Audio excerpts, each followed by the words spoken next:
Coucou les loulous.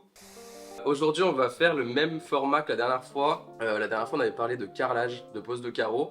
On va faire la même chose cette fois-ci sur de la pose d'isolation. Je te coupe juste quelques secondes pour te dire qu'à la fin de la vidéo, on explique pourquoi ils ont choisi de faire travailler Lou plutôt qu'une entreprise agréée pour avoir les aides de l'État. Donc reste bien jusqu'à la toute fin de la vidéo. En gros le chantier c'était un mur de garage qui donnait sur un mur intérieur. Il a fallu l'isoler pour pas perdre d'espace à l'intérieur et gratter un petit peu sur le garage. Donc on va regarder ça ensemble et on va réagir à ce qu'on voit.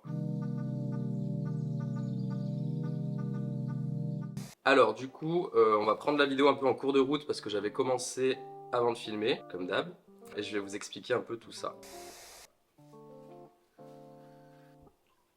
Là en gros on voit en bas la partie métallique, la grande barre qui est fixée contre le mur. C'est du coup une fourrure que j'avais déjà fixée.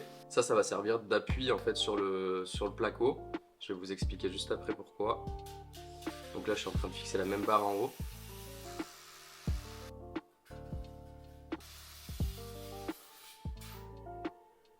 C'était un peu galère sur ce chantier parce qu'en gros le plafond est pas du tout standard. Un plafond standard ça fait 2,50 m. Là on était à 4,50 m. Donc logiquement on n'a qu'une barre au milieu de renfort. Là il en a fallu 3. Et du coup l'accès en hauteur c'était pas du tout chouette. Donc en gros là j'ai fixé mes fourrures comme je disais. Au milieu du coup la grande barre que je mets verticalement, ça s'appelle aussi une fourrure. Qu'on va fixer du coup dans un rail en bas, un rail en haut. Donc ça c'est une cloison classique jusqu'ici, sauf que du coup on va prendre un appui contre le mur pour pas qu'on puisse appuyer la cloison, pour que ça fasse vraiment un renfort.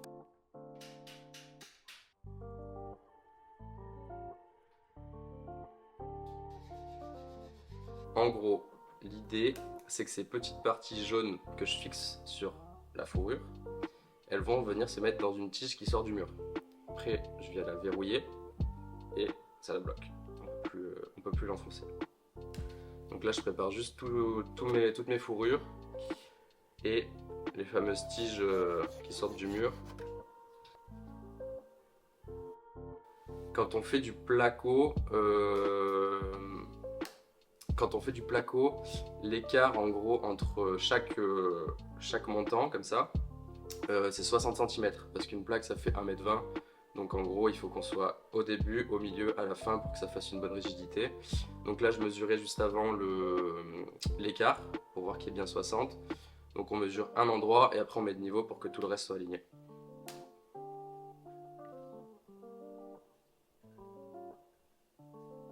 Donc une fois que c'est préparé, après ça va vite, hein, on enchaîne toutes les fourrures.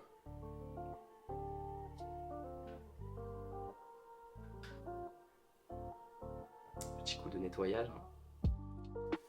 Du coup ça devait être le lendemain. J'attaque l'isolation du coup. Là on avait 160 mm de laine de verre, du coup c'est l'isolant le plus efficace en soi pour ce type d'isolation. Là c'est de l'isolation thermique, pas acoustique, donc laine de verre c'est très bien. On voit que j'ai ma capuche, un masque, tout, gants.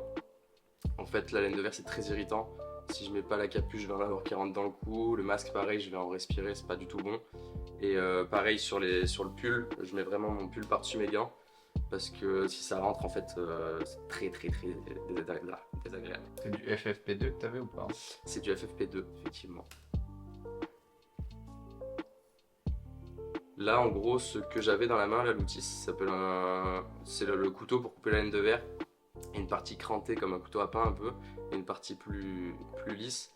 Ça permet de découper différents types d'isolation. Et je pense que si j'avais pas ça, je serais déjà décédé. Là ce qui a été un peu chiant, c'était de sortir toutes les arrivées électriques et les arrivées de plomberie de l'isolation, parce qu'en gros il y avait une grosse colonne d'eau, donc un tuyau PVC qui traversait. J'ai dû m'appuyer et je voulais pas perdre trop d'isolant à ce niveau là, donc j'ai laissé la laine de verre complète. Donc en fait ça appuyait vraiment. Après du coup on a mis la plaque en force, mais ça gênait pas tant que ça. Voilà, on voit que je galère un peu quand même.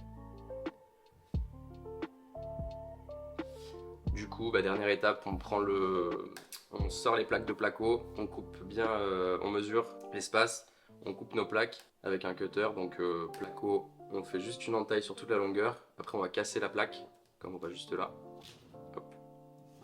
La plaque elle se casse, là j'ai enlevé juste les petites parties qui dépassaient de la plaque de placo pour que ce soit bien lisse.